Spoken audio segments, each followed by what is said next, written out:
Please give a warm welcome to Governor Mary Fallin of Oklahoma.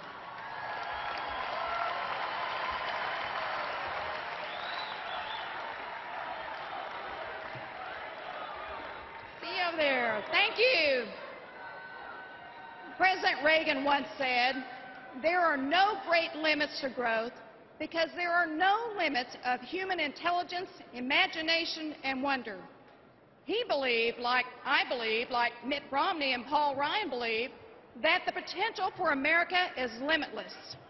We can and we will overcome any economic challenge if, and listen to this, if the federal government gets out of the way and if it lets go of the regulatory chokehold that's zapping the air out of our economy and it's deflating the spirits of our entrepreneurs.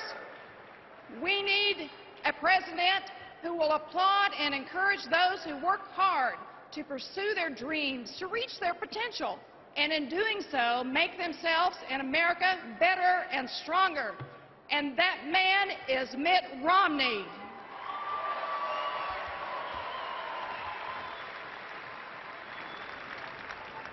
The history of the state of Oklahoma offers a great example of pursuing the American dream. It was built and settled by pioneers moving west to seek better lives.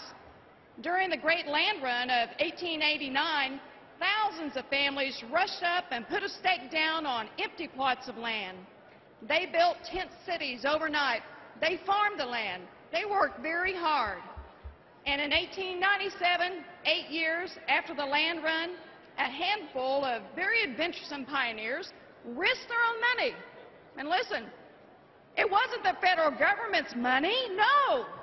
They risked their own money to drill Oklahoma's first oil well, the Nellie Johnstone. And by doing so, these early day pioneers changed the future and the fortune of Oklahoma forever. And today, Oklahoma is one of the nation's key energy producers and job creators with an unemployment rate of 4.9%.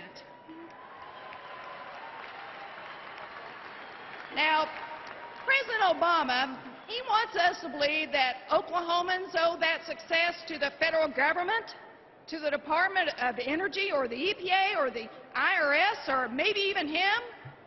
Well, Mr. President, we know better. And as in Oklahoma, we say, that dog won't hunt.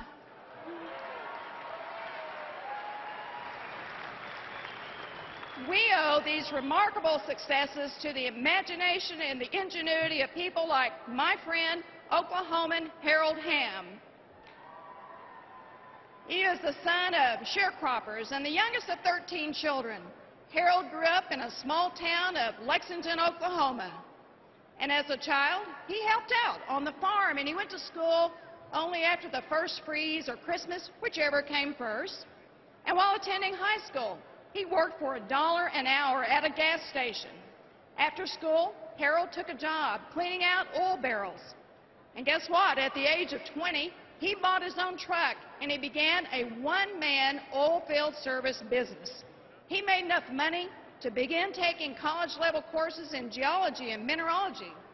And at the age of 26, he drilled a wildcat well that produced 75 barrels of oil an hour. And in Oklahoma, we call that a gusher.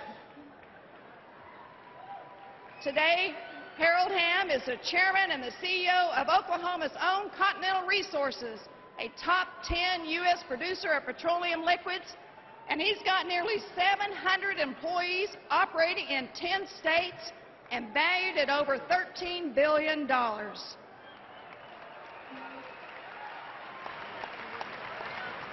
Now, Harold and his company are helping to power cars and homes and businesses all across the nation.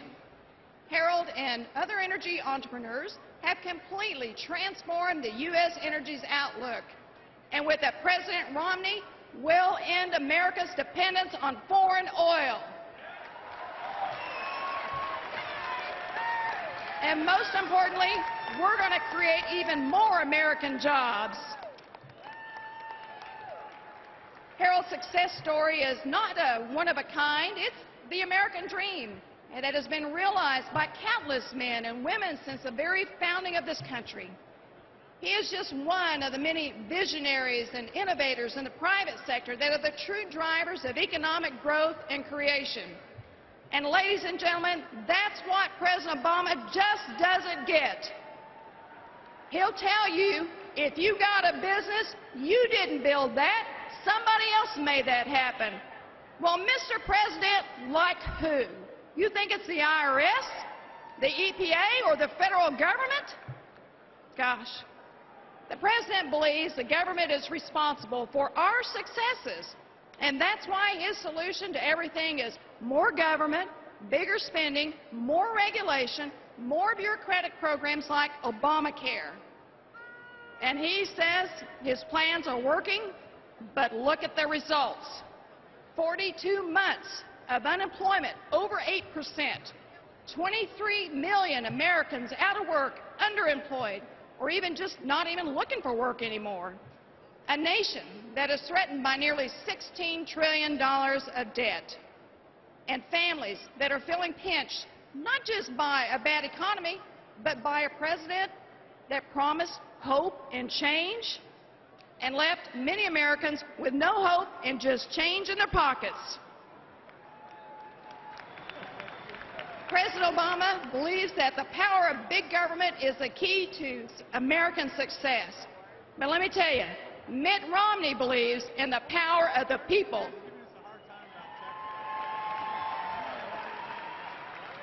Mitt Romney understands that it's free enterprise and hard work, not the government, that has made the United States the envy of the world. And by the way, the selection of Wisconsin Paul Ryan to be his running mate is an excellent choice. There are many reasons that he'll make a great vice president, not the least to mention is that his wife is from Madill, Oklahoma.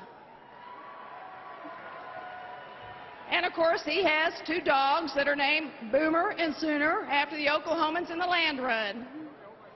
Well, ladies and gentlemen, the Romney-Ryan team will reverse the tide of decline and promote economic security. They know that it's hard-working American families, not the federal bureaucracy, that has built our great and glorious nation. Mitt Romney is ready to lead. He has the experience, he has the vision, and we will restore America's economy and its greatness.